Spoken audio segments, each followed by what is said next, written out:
እሺ አሁን ደግሞ መምህራን ምን ናቸው የሚለውን ሐሳብ አስተናግደን መምህራን እንግዲህ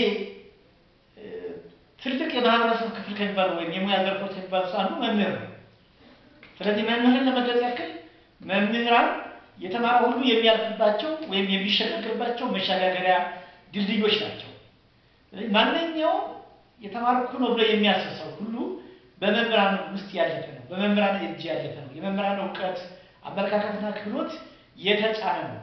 ስለዚህ እንዳጋጣሚ ሆኖ በአንዳንድ ሀገሮች ተጨባጭ ሁኔታ የመምህራን ክብር ጥቅማ ጥቅም እንደ አንዳንድ የሙያ ዘርፎች እጅግ ተከፋይ ባለመሆናቸው በመምህር ያለፈ ሁሉ በተለያየ አጋጣሚና በአጋጣሚ ብቻ ሳይሆን ባላቸው ብቃት ሊሆን ይችላል በእርግጥ። ስለዚህ እነዚህ ሰዎች በመምህር ማለታቸውን የሚወስዱበት አጋጣሚ አለ። ስለዚህ መምህራን ማለት እንግዲህ ጠቅላይ ሲደረግ መምህር ማለት የተማረ ሰው ሁሉ ያለፈበት የመሸጋገሪያ ድልድዮች ናቸው ወይም መቆጣጫ መሰላል ናቸው ማለቱ ሳይሻል አይቀርም። በሌላ በኩል መመልከቻ መነጽሮች ናቸው፣ ማዋቂያ ሰነዶች ናቸው፣ መተርጎሚያ መጽሐፍትም ወይም መመገቢያ ገበታዎች ናቸው። ስለዚህ መምህር ሲባል እንግዲህ ማንኛውም በትምህርት ወይም የተማረ ሰው ሁሉ የሚያልፍባቸው ማለፊያዎች፣ መመገቢያዎች፣ ሰነዶች ናቸው ብለን ካሰብን ለመምህራን የሚሰጠው ክብርና እንክብካቤ ወይም ትኩረት እጅግ የላቀና የከበረ መሆን መቻል አለበት። እንግዲህ አንዳንድ ሀገር ተጨባጭ ሁኔታ በተለይ እንደ ኢትዮጵያ ተጨባጭ ሁኔታ ያለውን የመምህራን ትርጉም የሚያዛባው አሁን ያሉበትን የሚኖሩበትን የህይወት ደረጃ ወይም የሚያገኙትን ጥቅም አይቶ በመስጠት ለመምህራን የሰጠውን ክብር በማሳነስ የመምህርን ትርጉም ያሳነሱት ይመስላል። ምናልባት ለዚህ ያካክስ ከሆነ አላውቅም። አንድ መዝሙር አለ። እኔ መምህሩ የእውቀት መንገድ ቀኛሽ የእውቀት መንገድ መሪው ሊቅና መለሳው የሚል መዝሙር አለ። በዚህ አጋጣሚ እድሉ ያላቸው ሰዎች ካሉ ይህን መዝሙር ብታዳምጡት ደስ ይለኛል። ሌላ ጊዜ ይህን መዝሙር ይዤ እመጣለሁ፣ ቃል መግባት እንችላለን። እንግዲህ አንዳንድ ሰዎች መምህር የሚለውን እንደው ቃላቶች ወስዶ ለመተርጎም ያክል መካሪ፣ ምሁር፣ ምጡቅ ወይም ህብረተሰባዊ ወይም ሩህሩህ በማለት መምህር የሚለውን አራት ፊደላት ወደዚህ መምህር መካሪና መለኛ፣ ምሁር ወይም ምጡቅ፣ ሩህሩህ ወይም ህብረተሰባዊ እያሉ ይተረጉሙታል። በሌላ በኩል አንዳንድ ሰዎች አስተማሪ የሚለውን አስተዋይ፣ ስርዓት ያለው፣ ተመራማሪ፣ ማራኪ፣ ሪፖስትሪ ወይም ብዙ እውቀት ያለው ሰው በማለት ይተረጉሙታል። እንግዲህ ዞሮ ዞሮ መምህራን እነማን ናቸው የሚለውን ሀሳብ የበለጠ ይገልጸዋል ብዬ ስላሰብኩ ነው። በሌላ በኩል ለማንሳት ያክል መምህራን እነማን ናቸው ከተባለ ይሄኛው ትርጉም የበለጠ ስለ መምህራን እጅግ የበለጠ ይገልጽኛል ስላሰብኩኝ የኔ የበለጠ ለማውራት ፈልጋለሁ። እሱ ምንድነው?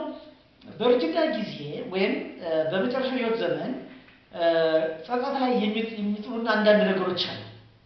ስለዚህ በእርጅና ጊዜ ወይም በኋለኛው የእድሜ ዘመን ጸጸት ላይ የሚጥሉ ነገሮች ለምሳሌ የተሳሳተ ሙያ መማር ወይም ደግሞ ያልተጠቀምባቸው አጋጣሚዎችን ያሳለፍናቸው ያቋረጥናቸው ግንኙነቶችን ያባከነውን ጊዜ ያልተጠቀምበትን ተሰጥኦ ህልማችን ያጎደፍነውን ስም በከንቱ ያጠፋነው ሀብት እነዚህን እንዳንጸጸት የሚያደርጉ የማህበረሰብ ክፍሎች ወይም የሙያ ዘርፍ መምህራን ናቸው።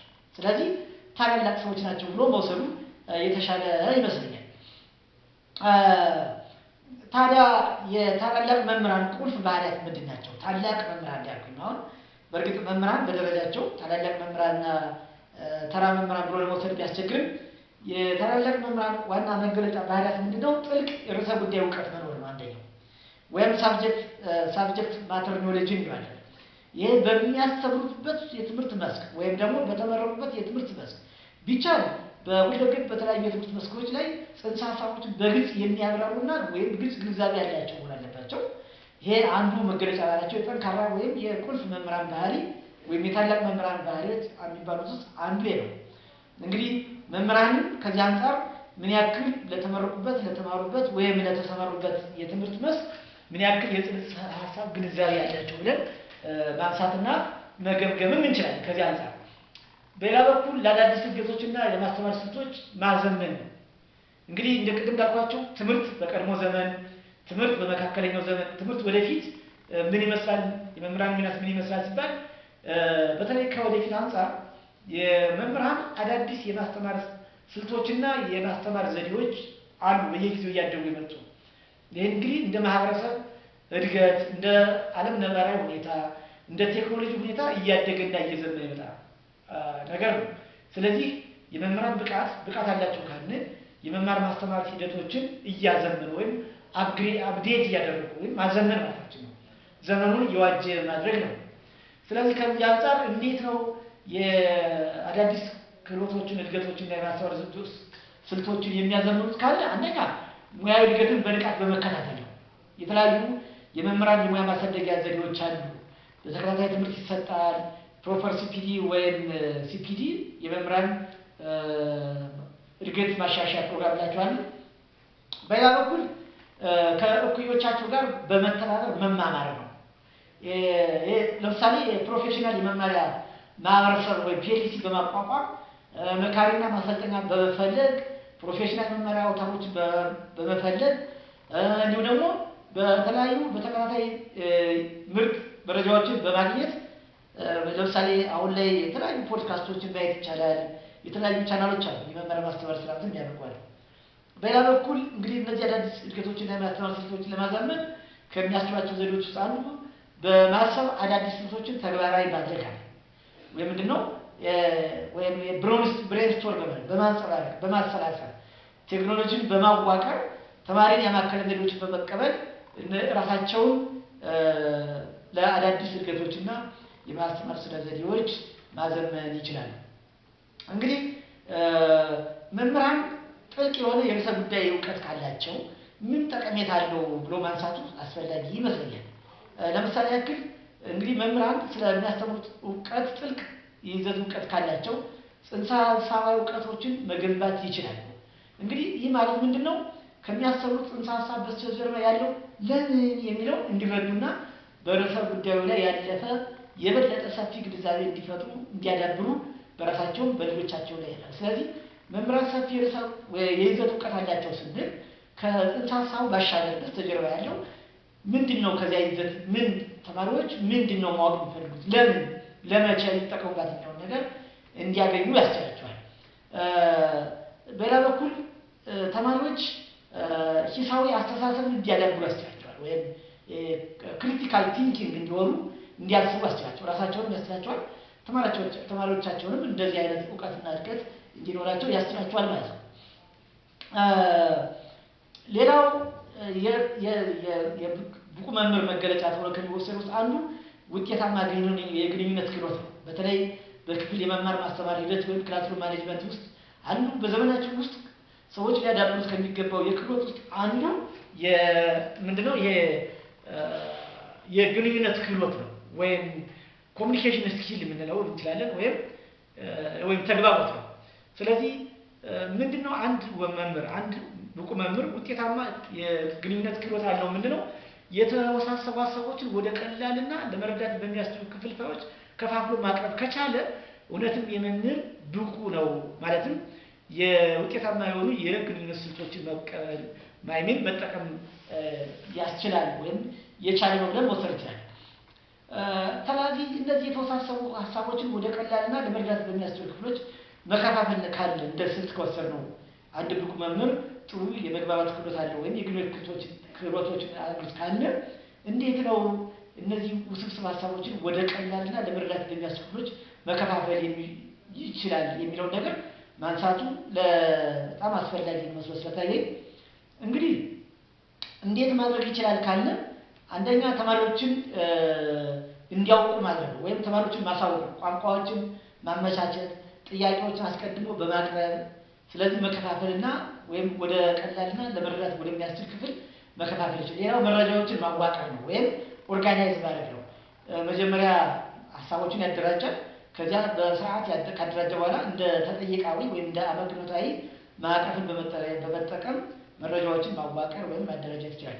ሌላው አጽንዖተ ጽሑፎችን፣ ታሪኮችን በመጠቀም ምስሎችን በመጠቀም እንዲነሱ በመጠቀም ሀሳቦችን ውስብስብ ሀሳቦችን ወደ ቀላልና መረዳት ወደሚቻልበት ደረጃ ማድረስ ይቻላል። በሌላ በኩል ለተማሪዎች እንግዲህ አንድ መምህር ጥሩ ብቁና ውጤታማ የግንኙነት ክህሎት ካለው ለተማሪዎች በንቃት እንዲያዳምጡና ግንኙነታቸውን ጋር እንዲያስተካክሉ ያስችላቸዋል ማለት ነው። ከዚህ አንጻር እንግዲህ ምንድነው እነዚህ ተማሪዎች በንቃት ማዳመጥ እንዲችሉና ግንኙነታቸውን ከተማሪዎች ፍላጎት አንጻር ለማስተካከል ከተፈለገ መምህራን ንቁ አዳማጭ መሆን አለባቸው። እንግዲህ እንዴት ነው ንቁ አዳማጭ መሆን ይቻላል? በነገራችን ላይ በአሁኑ ሰዓት ቅድም ካልኩት አንጻር ከግንኙነት አንጻር ትልቁ ዘዴ ወይም ማደግ አለበት ተብሎ የሚታሰበው የማዳመጥ ክህሎት ነው። ማዳመጥ ማን ነው ሲባል እውነተኛ ፍላጎት ማሳየት ነው። አንድ መምህር አንድ ሰው ንቁ አዳማጭ ነው ካልን ለማዳመጥ እውነተኛ ፍላጎቶችን ለሚናገሩ ሰዎች ማሳየት፣ ለመረዳት መፈለግ፣ ስሜትን ማዳመጥ፣ ከንግግር ይልቅ ስሜትን ማዳመጥ፣ እንዲሁም ደግሞ ግንኙነቶችን መፍጠር፣ እነዚህ ነገሮች በማድረግ የተማሪዎች በንቃት እንዲያዳምጡ ያስችላል። ምን ብቁ የግንኙነት ክህሎት ያለው መምህር ከሆነ። ሌላው ሶስተኛው የብቁ መምህር መገለጫ ወይም ባህሪ ምንለው ፓሽን ነው፣ ወይም የማስተማርና የመማር ፍላጎት መኖር ነው። እንግዲህ ፓሽን ወይም የማስተማርና የመማርና የማስተማር ፍላጎት ስንል ራስን የመምራት ተማሪዎችን ጉጉት በማሳደር የሚገለጽ ሲሆን ይህ ባህሪ ወይም ፓሽን የሚባለው በባህሪ እንዴት ይገለጻል ካልን ፈጠራን በማሳየት ርህራሄና አዎንታዊ አመለካከትን ለተማሪዎች በማሳየት የተማሪ አቅምን ማመን።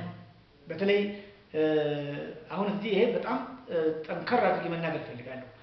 አንዳንድ መምህራን እነሱ ተማሪዎቻቸውን በራሳቸው እይታ ወይም በራሳቸው መነጽር በማየት ከተማሪዎች ያውቃሉ ብለው አይገምቱም ወይም አይመዝኑም። ስለዚህ በተማሪዎች አቅም ማመን ያስፈልጋል። እንግዲህ አቅም እንደሚባለው በውስጥ ያለ ገና ያልተገለጠ በደንብ ቢገለጽ ወይም ቢጠቀሙበት ከፍተኛ የሆነ ውጤት ሊያመጣ የሚችል መሆኑን በደንብ ማመን ያስፈልጋል እንደ አንድ አስተማሪ እንጂ በፊት ለፊት የሚገለጽ